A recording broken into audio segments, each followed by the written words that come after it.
Good evening, everyone, and thank you very much for joining us for our final webinar in our online webinar series. I hope everyone who attended over the 8 weeks picked up a few nuggets of information which you can hopefully implement back in your clubs. As I said, this is the final webinar of 8 weeks, and I hope you won't be too bored or sad this time next Wednesday when you have nothing to be doing. I'm delighted to introduce our presenter for this evening, Kelly Cunningham. Kelly is the Data Protection Officer for the GEA. So Kelly leads the GEA's data protection initiatives, which involve reviewing, refining and implementing the GEA's data protection strategy and associated policies and procedure. She would also be monitoring and providing ongoing support to all units of the association on data protection and record management matters in order to ensure their compliance and legislative obligations. Again, folks, tonight's webinar will follow a similar format to the previous 7. If anyone has any questions for Kelly during the presentation, just pop them into the chat box and Kelly will answer them when she sees them. Again, keep your microphone muted if you can, please, just for other people's quality. There'll also be a chance at the end to ask any questions that may have popped into your head throughout the presentation. Again, if you want, please take notes if you want, but please be aware that I am recording tonight's webinar and I hope to have them all up on our website and YouTube channel at some stage next week, as this is the last one. So Kelly, I'll hand over to you. Thanks, Porrick. So first of all, hi everyone. Nice to meet you all.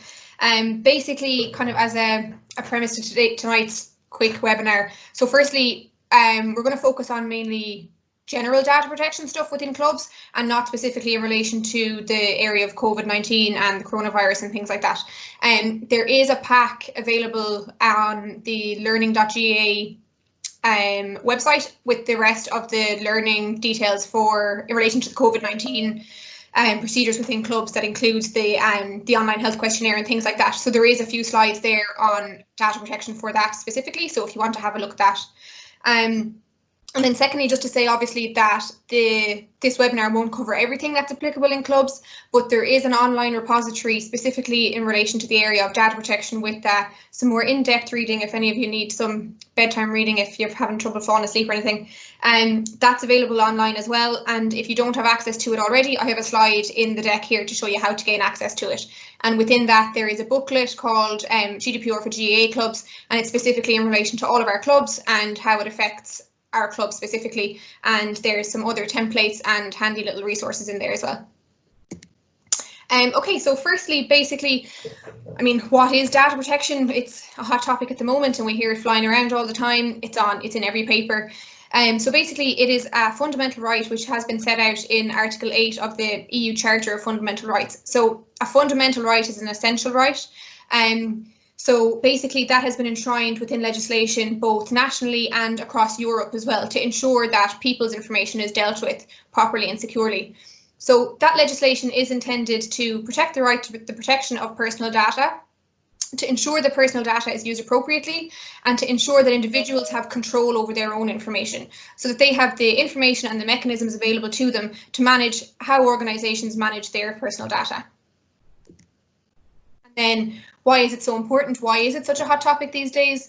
So there has been data protection legislation in place for a long time, but since GDPR came into effect in May 2018 and probably about a year before that, it turned into this massive big topic, especially with the likes of Facebook and the Cambridge Analytica saga and all these kind of big data breaches that you might have seen on the news or in papers and things like that. And there was a big build up to the GDPR that came in place that's over 2 years ago now.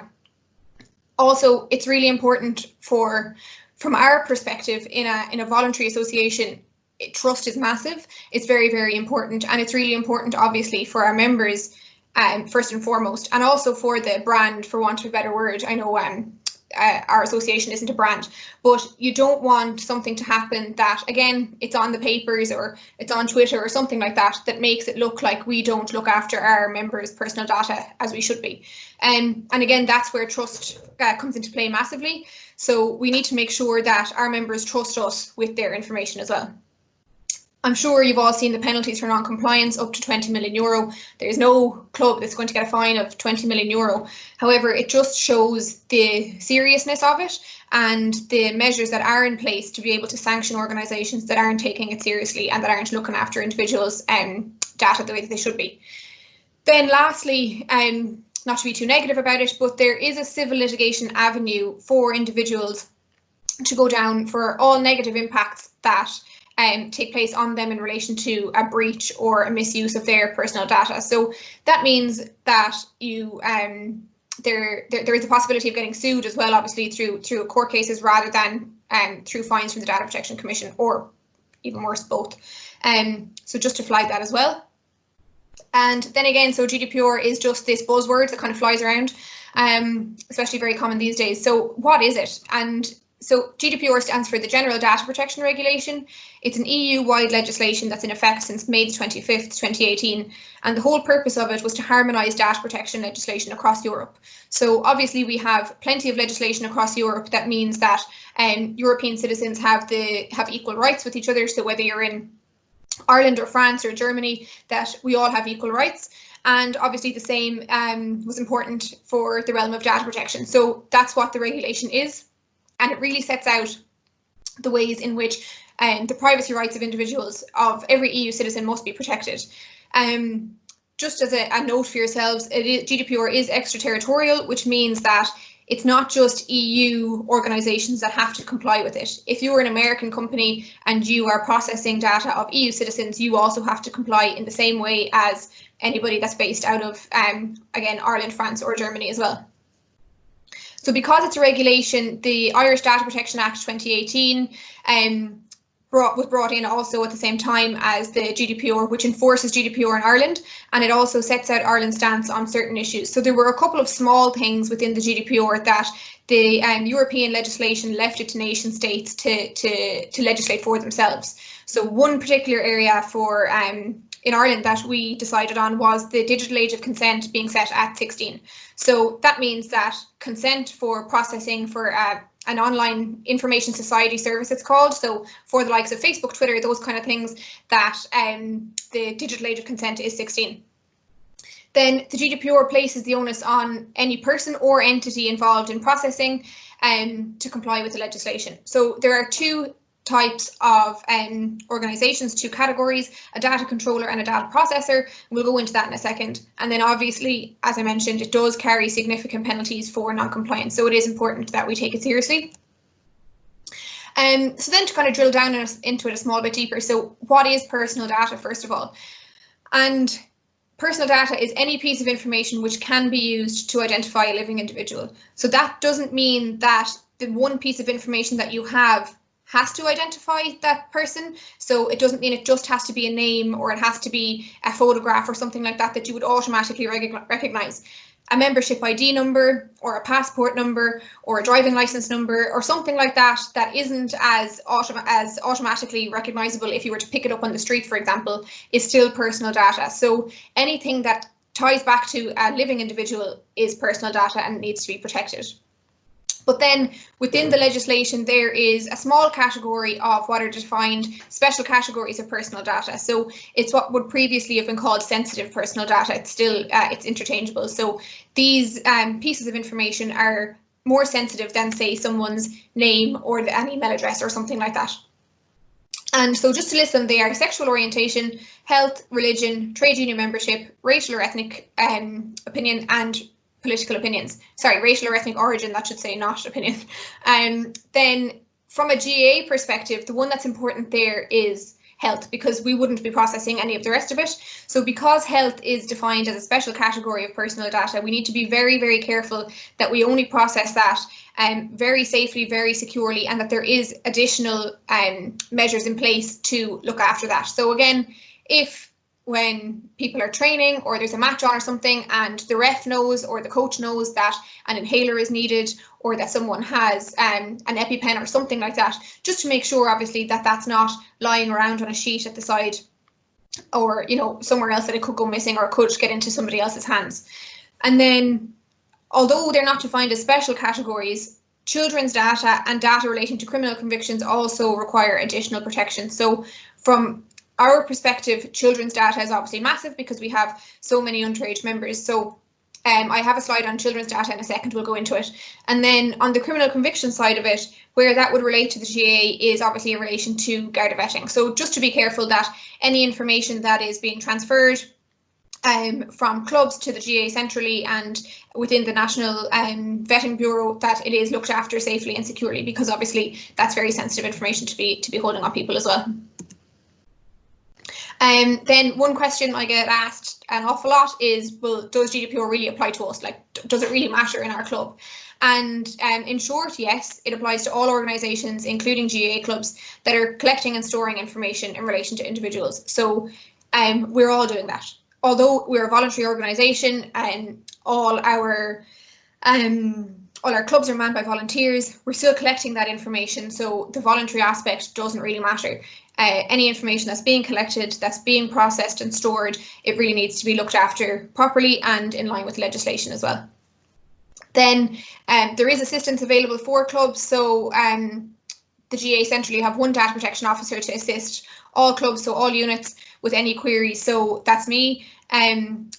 dataprotection@gaa.ie is the email address. So if you have any queries, concerns, you need help with anything that we go into in more detail now in a second and you're not sure of, feel free to send me an email there and we can go through it together. And then also the repository that I was speaking about earlier, the online repository, is a really handy place to go to just for a quick look if there's something in particular you're looking for. And there's templates and guidance there for most things there. So if you do need anything, have a look at that. If it's not there or you need any additional assistance, feel free to give me an email at any stage. So we're just going to go through some of the kind of important pieces that we should be mindful just on a day-to-day basis within the club to make sure that we can demonstrate that we're being as compliant as we can be. So the really important thing in GDPR to notice, whether if you're processing information, is whether you're doing it as a data controller or a data processor. And a data controller is defined in the GDPR as determining the purposes and the means of the processing, which basically means they decide what's happening. So that will be all units within the GA. So it's any club, county, provincial council, central council, they're all separate controllers. So if we're using a membership app or an online messaging system, or say a pitch booking system or anything like that that is outside the realm of the GAA, say provided software and stuff like that, if it's an external body, we need to make sure that we have an agreement in place with them because they are known as a data processor. And so we need to have an agreement in place with them to ensure that they are looking after our members' data in the same way that we would look after it ourselves. Because if there is to be a breach, in relation to the processing that's carried out by an external data processor, it's still the data controller that is liable for that, unless the processor has done something crazy and completely outside of their obligations and legislation. But that's why an agreement is so important to have in place between the unit and the external data processor. And again, there is a template for that on the repository as well. So if you are using the likes of any of those external membership apps or a messaging service or anything like that, just make sure that you do fill in that agreement and send it to them and make sure that they sign it and send it back to you as well. So the whole purpose, of course, of data protection legislation, and obviously GDPR is included in that, is to give and to enhance data protection rights for individuals. So there are certain rights for individuals that every controller must be able to demonstrate that they can support, including, again, all of our clubs. So these rights include the right to access, which is a fairly big one. So I'll go into that now on the next slide in a second. To have inaccuracies corrected, very straightforward. You have a membership list and someone moves house or someone changes a phone number and they get in contact and say, hey, can you change my address? I don't live there anymore. Of course, we're going to do it straight away, very easily done, and we're going to delete the old one.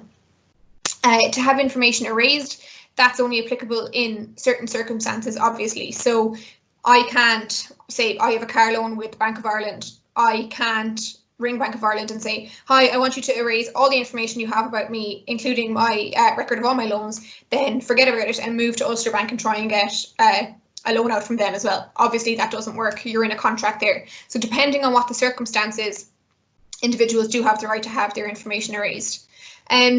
To object to direct marketing is another one. So that kind of sounds more like it's for the big, I don't know, hotels or whatever else that might be sending you constant updates to say, you know, oh, we're back open now. Here's our deals for this week. Here's, you know, dinner deals or whatever it is. But if we're sending out emails to members in relation to, say, the lotto or a dinner dance or something like that, club fundraising materials, and we're sending it out and we have an email group, it's very important to make sure that we have an opt-out there so that people can say, look, you know what, I actually don't want to get these emails anymore.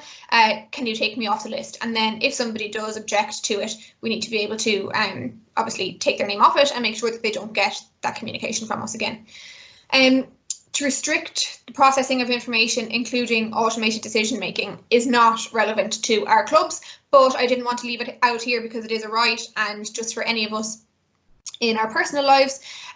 Basically what that means is that we have the right to human intervention. So again, for the bank example, if I was to apply for a bank, we'll use AIB this time, if I was to apply for a bank or a loan, sorry, with AIB online, and my loan application came back and said, oh, sorry, no, you've been refused, that I have the right to actually ask for a human to have a look through that and probably still refuse me. But so we have the right to have our processing solely done by automated means. So, so that's another one there.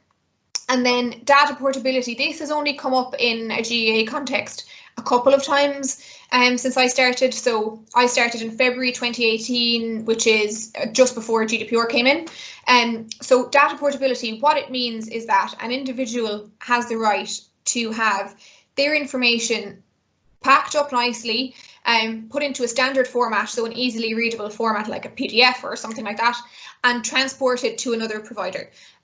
So again, it's more relevant, say, if you wanted to switch utility providers or you wanted to switch your phone provider. So say I'm with Vodafone and I wanted to change to Air.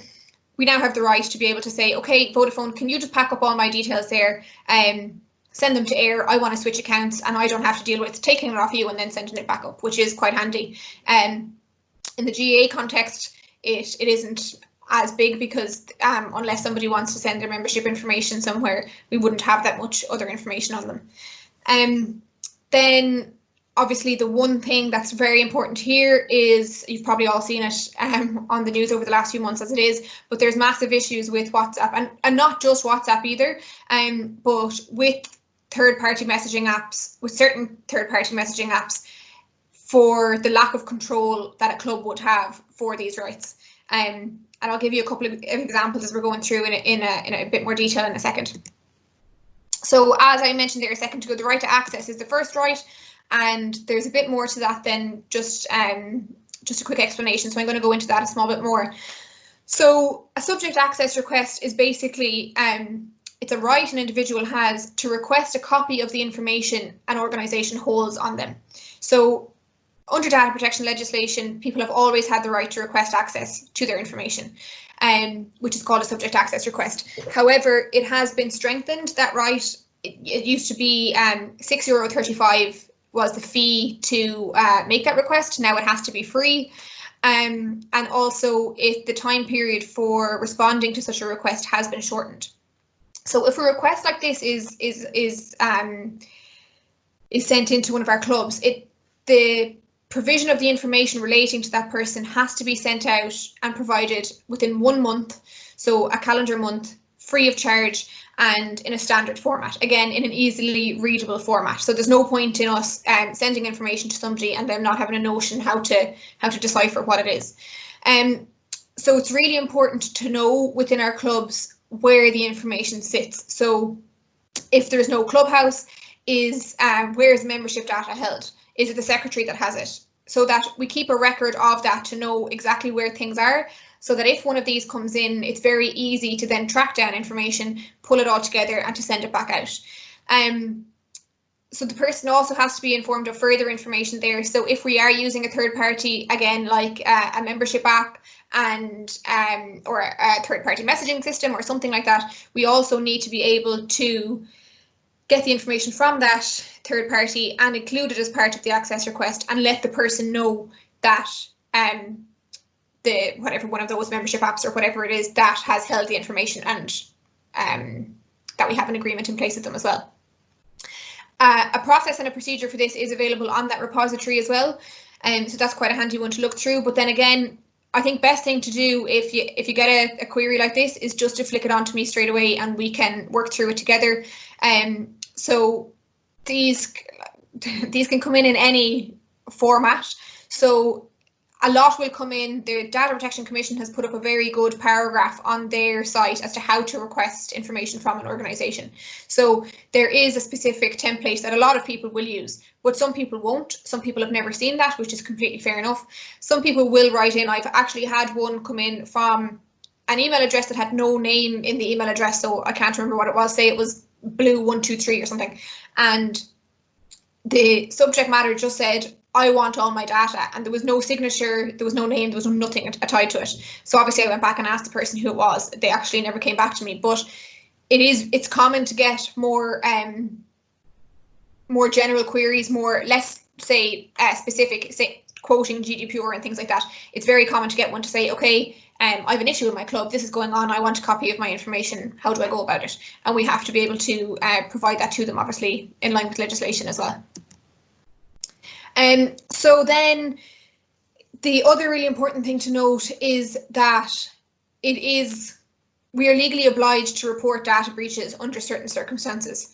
So what is a data breach? First of all, so it's a breach of security which leads to accidental or unlawful destruction, loss, alteration, unauthorized disclosure of, or access to personal data, which is transmitted, stored, or otherwise processed. So it doesn't just mean, again, the likes of, say, a big Facebook Cambridge Analytica thing, or somebody sitting at home in their bedroom, and we think of hackers and they're hacking into systems and things like that. It can be something as easy as losing paper information. Say we have a folder of membership data and we're going on a train from Limerick to Dublin and it's left on the train. Things like that are so easy to happen, and they are data breaches as well. And a massive percentage of all data breaches that are reported to the Data Protection Commission are just human error. So it's a mistake, it's an email going to the wrong person with an attachment, or an email going out and having everybody's email CC'd in the email. Things like that, they are data breaches as well. So we need to be very careful to be monitoring these things and just to be cognizant and to notice if something like this does happen, what to do with it. So if a breach does happen, it must be notified to the Data Protection Commission within 72 hours of being noticed if there is a risk to individuals. Now, the onus is on us to demonstrate that there's no risk rather than the other way around. So if a breach does happen, we need to go on the basis that, okay, we have to report this unless we can demonstrate within those 72 hours, okay, there's no risk to anybody from this. Those 72 hours start from as soon as you find out, as soon as you notice the breach. So that could be Friday evening at 5 o'clock, it could be Monday morning at 9 o'clock, whatever it is. The time starts ticking as soon as you notice this has happened. So it's a requirement for all paper information, obviously, because if we are to lose paper information, a folder or something like that, and it's gone, we've no way of getting it back, so that's gone. So it's a requirement for that. And it is also a requirement for electronic information. So if you're to lose a USB key or a CD or something like that with our members' data on it as well, unless the data is encrypted and we can show that the key for the encryption hasn't been compromised and that we can show that access to the data is not possible, then that needs to be reported as well. Then the next thing to note is just that if the breach is possible to cause a high risk to individuals, so say identity theft or even a breach of confidentiality, or if it includes children's information, then the individual must also be informed. So at that stage, we need to inform the Data Protection Commission, but we also need to send a separate communication to each individual who's been affected and let them know what has happened as well. So we're legally obliged to do all this. So it is really, really important that if something does happen, that it's not ignored, kind of hoping that nobody will notice, that we need to investigate it properly and report it properly if we are required to do so. So again, that could be anything from losing a file of membership details, or being at the side of a pitch or anywhere else and losing say health information. So if you have a list of people that are training that day that have asthma or need an EpiPen or something like that, and you have a record of that and you leave it in a dressing room or a gear bag or something like that, we need to report that as well. So just to be aware of that. And then on the breaches as well, a process and a procedure for those is available on the repository as well. So you'll be sick of hearing me reference the repository by the end of this, but there's a procedure there for that as well. Then children specifically, so children's data, as per GDPR, children are not permitted to give consent to data processing, and a child's parent or guardian must give consent on their behalf. Now, existing GA policy, which relates to juvenile members, including our code of behaviour for underage, already supports this legislative requirement. So in GA rule, we don't communicate with anybody under 18 anyway. So all communications in relation to underage members goes through a parent or a guardian. So our existing policies already correlate with what is required in the legislation here. So if we're using membership forms, it's really essential that the juvenile and child membership forms that are in the official guide are used, because they incorporate all the requirements relating to children under GDPR. It has the appropriate consent mechanisms in it, and it has the for photography or for medical information, and it also has the appropriate code of behaviour information on it as well. So that's important to note. Then again, in the club, it is really, really important that only anyone in the club with a legitimate reason to access children's data has access to it. So every member of the club executive or every member of the club does not need access to, say, children's members' information. So it needs to be held securely, and it needs to have extra levels of security from an access perspective as well. So just to make sure that we are dealing with children's information as a top priority, and to make sure that we're looking after it as best we can.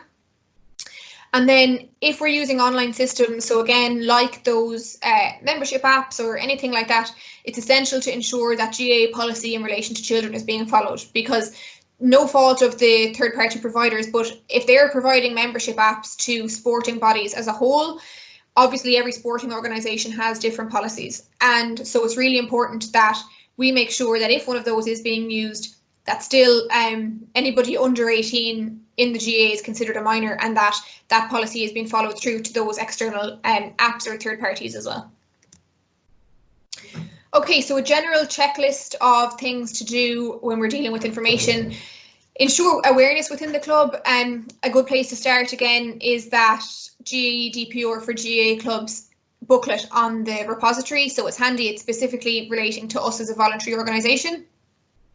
Ensure privacy by design and by default. What that means is just to make sure that if we are, say again, going to use a third party for membership, or to use a third party for messaging, an external messaging app, that kind of thing, that we think of data protection as we're doing it. So we think, okay, is this organisation based in the EU? Is this organisation renowned for being a bit watery with data protection, things like that. So just to make sure that we're choosing the right external organisations to look after our members' data the same way we would. And then that comes into play as well if in a club or in a hall or anywhere, if we are thinking of inputting CCTV cameras because there's been a break-in or because there's been antisocial behaviour or anything like that, that again, we really think about why we're doing that and can we do it in the most privacy-centred way that is possible. And just in case any of you are involved in that area, or your club is thinking of implementing CCTV, again on the repository there is a CCTV procedure which should be followed as well. So anyone that has CCTV in place in any organisation needs to have a CCTV policy. So again, there's a template up there for that as well. So just have a look at that if that is applicable to you. Create an inventory of data processing activities. That's what it's called in legislation. That's a very high-tech way of saying know where the information is, who has access to it, where it's stored, so that if you need to be able to demonstrate that you can. So there's also a template for that. It's an Excel spreadsheet on the repository. So it has the headings done. So it's very easy to just fill in what is applicable to your club within that repository, and just keep it centrally within the club, so that if something does happen, that you can show that you know where everything is. And if an access request comes in, it'll take so much shorter time if you can use an inventory like that to be able to cross-reference and see where the information is held. So review access to personal information in the club. This is a really important one. Evaluate who has access to the personal data within your club and ensure that they're authorised. So again, that can go from email addresses to online membership files to Excel spreadsheets with membership details on it. Just make sure that anybody that has access to it needs that access for the role that they have. It's really important to implement a leavers process here as well. Again, that sounds like a kind of a lengthy process, but basically what it means is it's a role handover process. So if club officers are changing during the year, so after the AGM, someone else gets someone leaves and someone else comes in, to make sure that any club information that was in the possession of an outgoing officer is returned to the club and the outgoing officer no longer has access to that information. Evaluate any other systems, so just have a think about it yourself. Clubs use different systems, they use different processes, so just make sure that any systems that are being used are dealt with in the same way, obviously, that access is restricted and that we're satisfied that the information held on it is safe and it's secure. Never ever share passwords or log-on details to anything you're using within the club. If you need a few accounts, that can be arranged. Don't share passwords, because if you're sharing passwords or you're sharing login details and somebody leaves, say a club officer leaves, it's very easy to forget that that person had access to whatever system it is, and then they will still have access as they've left, which in itself is a breach, because once they've left, they shouldn't have access. We've spoken about it already, but ensure any third parties have provided assurance on GDPR compliance. So again, that agreement needs to be in place between the club and the third party. That template is available on the repository. So just to make sure that any club that's dealing with our members' information, again, I know I've said it so many times, but it's so important that they're looking after our members' information the same way we would. Ensure paper forms are stored in known and safe locations and that they're locked away. Again, there's no issue at all with it being in somebody's house. So if the membership forms or whatever it is kept in the secretary's house, just that they're put somewhere that's safe and secure, not on the kitchen table, so that when someone calls in after Mass on a Sunday morning, they're not lying on top of the kitchen table for everybody to see. Ensure laptops that are holding data are encrypted. So if you have a club laptop that is shared or a club laptop that you use, make sure that it is encrypted. Ensure any spreadsheets are password protected. So that's really important. If you're using an Excel spreadsheet for membership information or anything like that, and it's a workable document, or a number of people are collaborating on it, make sure it is password protected as well. If you're sending Excel spreadsheets with a lot of members' information on it via email, again, in an Excel spreadsheet or something like that, make sure that a password is on it when you're sending it via email as well. Ensure that subject access request and data breach processes are in place. Again, those are in the repository. Just have a look over them and make sure that you're satisfied with what you should do if you get a request for an access request, or if you notice a breach as well. A really important one, which is sometimes overlooked because it's really simple, is ensure the BCC function on an email is used. So if you are sending emails to large groups of people, there's no issue with that whatsoever, but don't put everybody's email into the CC group, because if you put everybody's email into the CC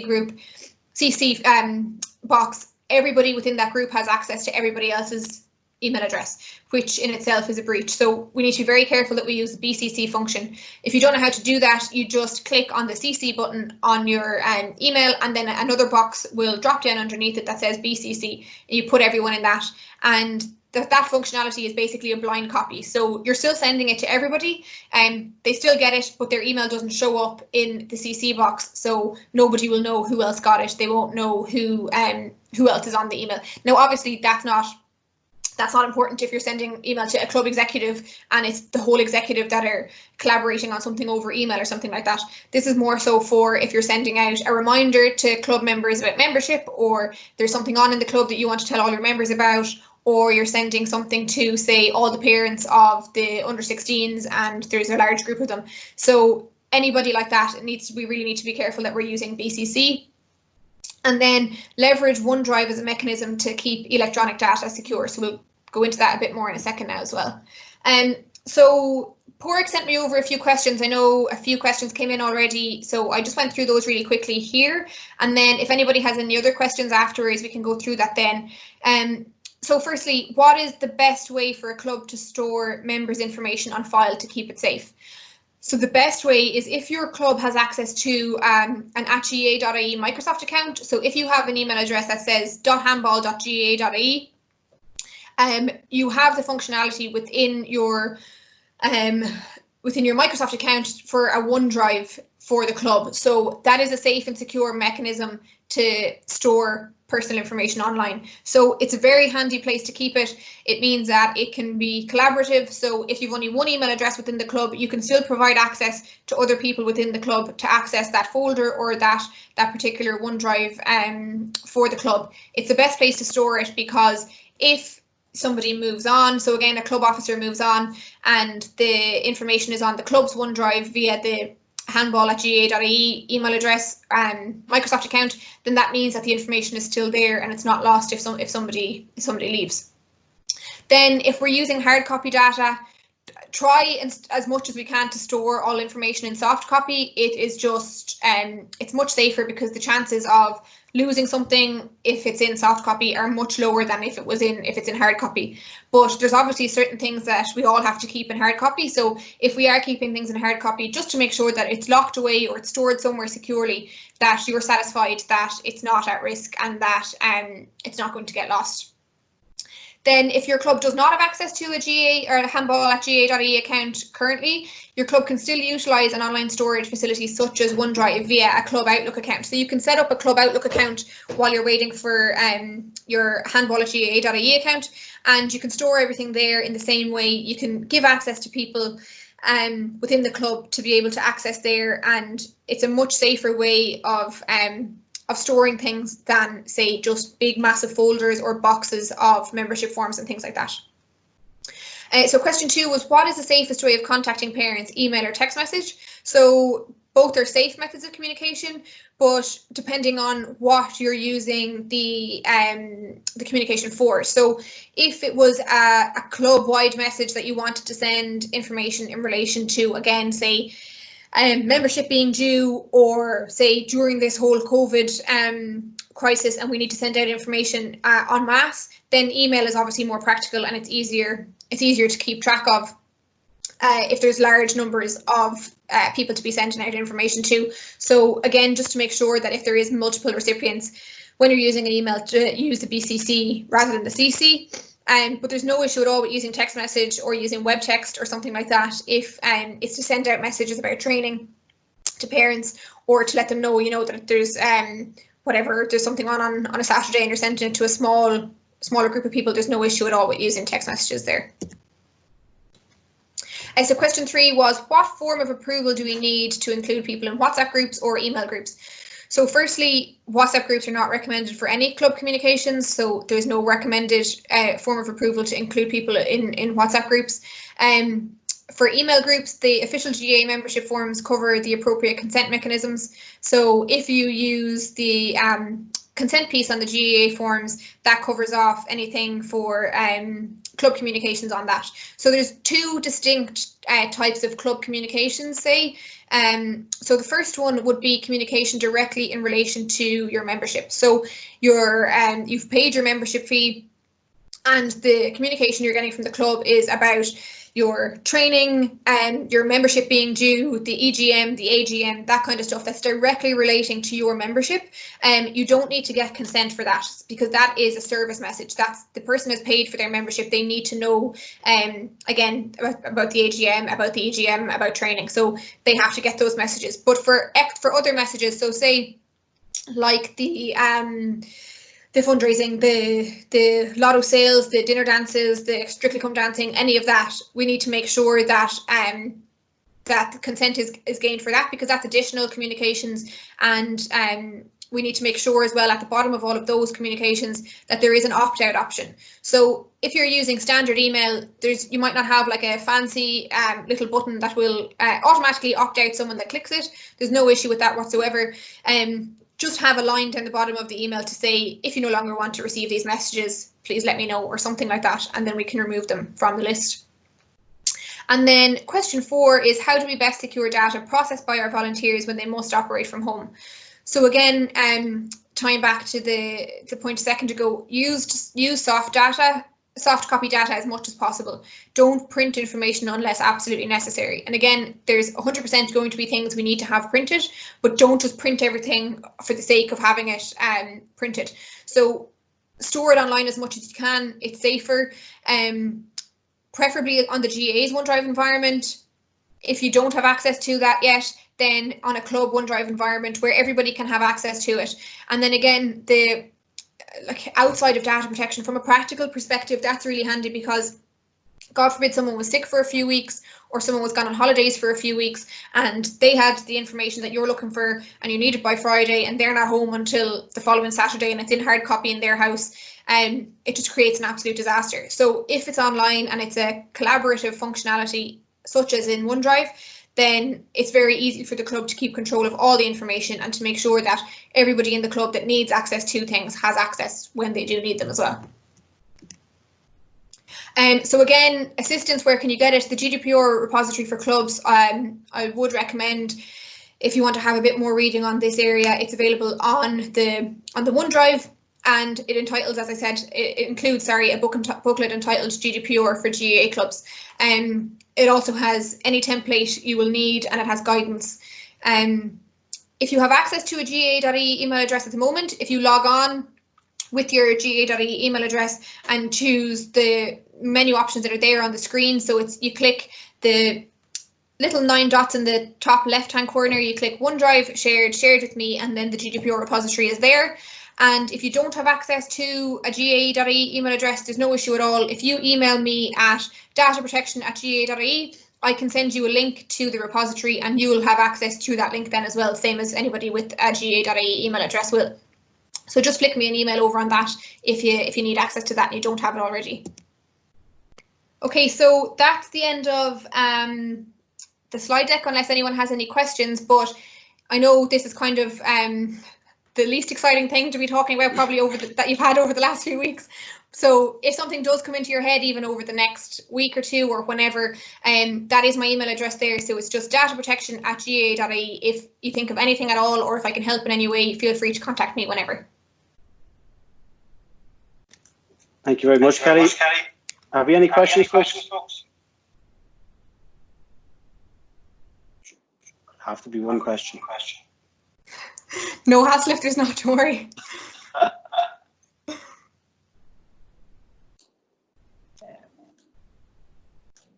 Shay Bunch.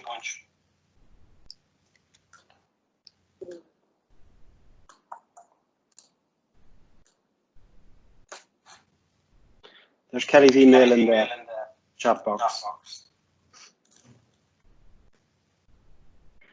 That's obviously no questions. So that concludes webinar number 8, folks. I want to say a massive thank you to Kelly for her excellent presentation and sharing some of her knowledge with us. We'll keep in touch with Kelly, and I no doubt we'll avail of our service again in the future. Thanks again, Kelly. Thanks, guys. So that's it, folks. I would just like to say a huge gurmayaga to Owen, Oliver, Kathy and Marion, Sinead and Ciara, Dara, Lisa, Gerode, Michelle and Kelly. Each one of them, when I asked them to help out, didn't hesitate, and I understand the effort they went to in preparing for each week's webinar. There was a lot more than the 1 hour everyone would have seen this each week. Thanks again, folks. I also want to thank all the delegates who turned up each week. I suppose when we decided to run the webinar, we were not sure what the uptake would be, but thankfully it's been very positive. And as I said before, I hope you've all picked up some key bits of information and you can bring that back and use it in your club. Over the next few days, I hope to get a feedback document sent out to everyone who attended, and I would love some feedback on the series. Hopefully we can come up with a similar series and run something similar in the future. Keep an eye on our website and Facebook page for the recordings of each webinar, and also it'd be great if you could pass the webinars on to other people in your club, and hopefully they'll get to see it as well. So thanks again everyone who attended. Please stay safe, and we hope to see you all in the alleys real soon. Slán.